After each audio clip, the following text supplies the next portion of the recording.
So, when you hear the phrase IT assessment, what do you think of? Probably some dry, technical audit, right? And necessary evil. Well, we're going to flip that whole idea on its head today. We're going to explore how a strategic IT assessment can take your technology from being a huge roadblock to your company's most powerful tool for growth. Let's start with a question. Does this sound familiar? Your company is in that kind of awkward spot. You're too big for the simple, off the shelf tools, but you're not this massive global giant with an unlimited budget. It's a really common and honestly, a super frustrating place to be. You know, this isn't just some phase you're going through, it's a genuine make or break moment. We call it the Emerging Enterprise Challenge. And this is that critical point where a company either breaks through to that next level of growth or it just stalls out, completely held back by its own internal systems. So, what exactly is an emerging enterprise? Well, we're talking about a company that's right in that sweet spot of high stakes growth, somewhere between, say, 1,000 and 15,000 employees. It's a time of really rapid, intense change. And let me tell you, the technology that got you here is almost never the technology that's going to get you there. And that's really the heart of the problem. Your old tools, the ones that worked so well before, are now just crumbling under the weight of all these new demands. But at the same time, those massive, super complex enterprise solutions, they just feel like overkill. You need that just right solution that can actually scale with you. For a company that's growing like yours, you have to start thinking of your main IT platform as the central nervous system for the whole business. Seriously, it should connect everything, let everyone communicate, and really drive action across the board. It's not just about what the tech does, it's about what it lets everybody else do. Okay, so to get that central nervous system working, the business really has to go through three critical transformations. If you get these right, you're not just surviving the growth, you're actually mastering it. First, you've got operational transformation. That means getting away from chaotic manual stuff and moving to a smooth, automated system.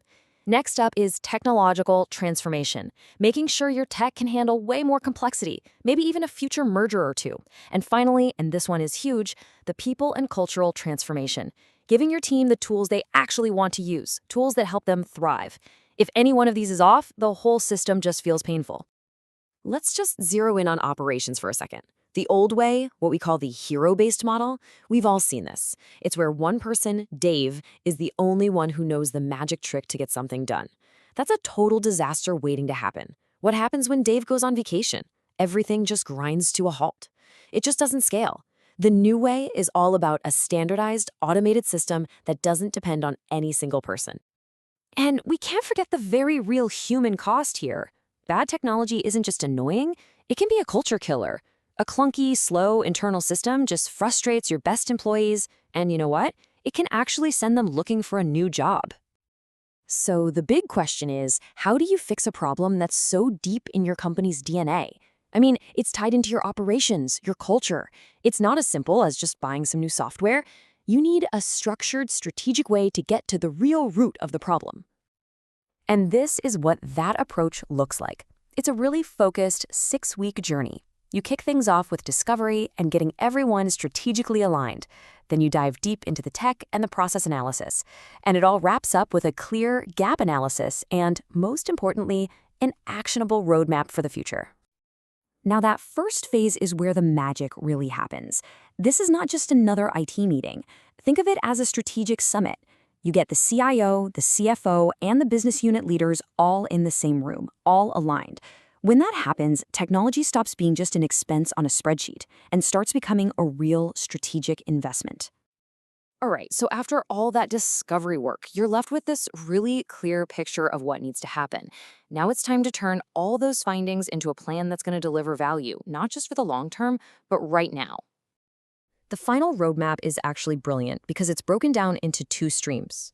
On one side, you have your tactical quick wins. These are the fast, low-effort fixes that make things better immediately, like finally getting rid of that clunky custom app that everyone hates. Then, on the other side, you have the strategic enablers. These are the big projects that set you up for long-term growth, like making sure your systems can easily absorb another company when you make an acquisition.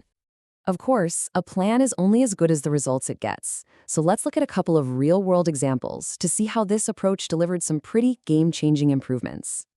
So, our first case is a financial services firm, and their problem was a big one.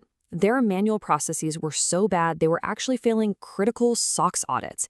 You know, those super strict financial regulations. This was putting the entire business at some serious risk. The assessment found the core problems and laid out a clear path to automate everything. The result? Get this, a 95% reduction in manual compliance work. 95%.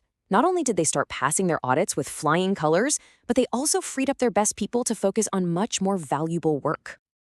Okay, remember we talked about that people and culture transformation? Well, here's a perfect example. We had a real estate company where the tech was so frustrating it was causing a strained culture, and their talented IT folks were leaving in droves. And here's the crazy part. The assessment revealed they already owned the right tools to fix the problem. They just weren't using them effectively. So the new roadmap focused on rolling out a modern, self-service portal, and the results were incredible. A 74% adoption rate from employees. And that high adoption rate had an immediate payoff. It led to a 30% drop in those simple, repetitive help desk tickets. This meant the IT team could finally stop putting out fires all day and actually start working on projects that move the business forward. So after all that, it really just comes down to a simple gut check question for your own company.